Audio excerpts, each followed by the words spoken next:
nó chụp nhiều cho nên là xây từ nó này nhỉ.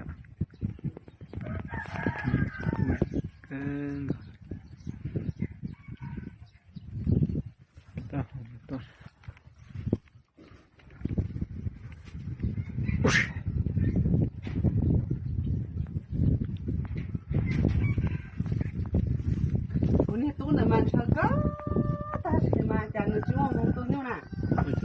Nó tu nhung trong sắp lần này cho là tu xin trong lên rồi tu chân câu lần trong muốn tới nữa nè. Chứ là hay yêu mong như chị hậu tu ha. Yêu mong chị hậu tu nhung xin trong.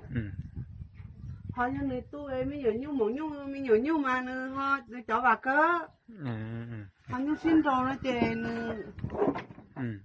Tu chỉ tao rồi nè. Anh này cái tiểu gì? Giờ cũng chỉ mong cho nhung tu nhung xin trong thì sẽ tu rồi cha.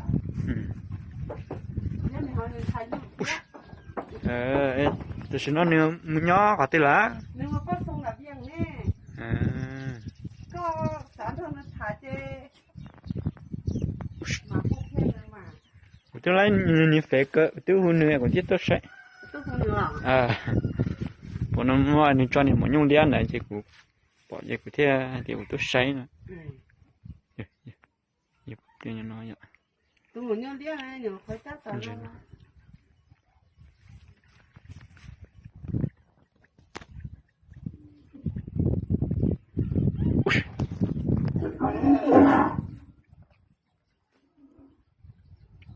Tôi nói tới học của tôi muốn nhung khác.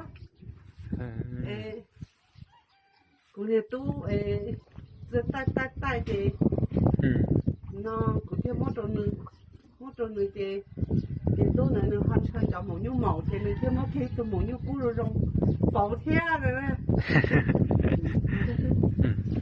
Tôi muốn nhung thì cũng như một sáng. Chỉ muốn sao thì xin này.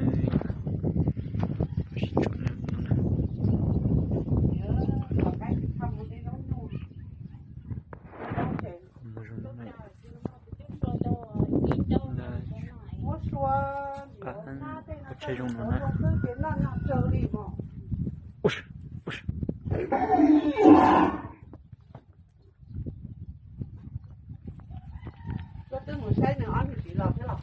Anh em bữa thế cũng muốn sai hả? Anh em thì chỉ cho nhiều người tôi nói.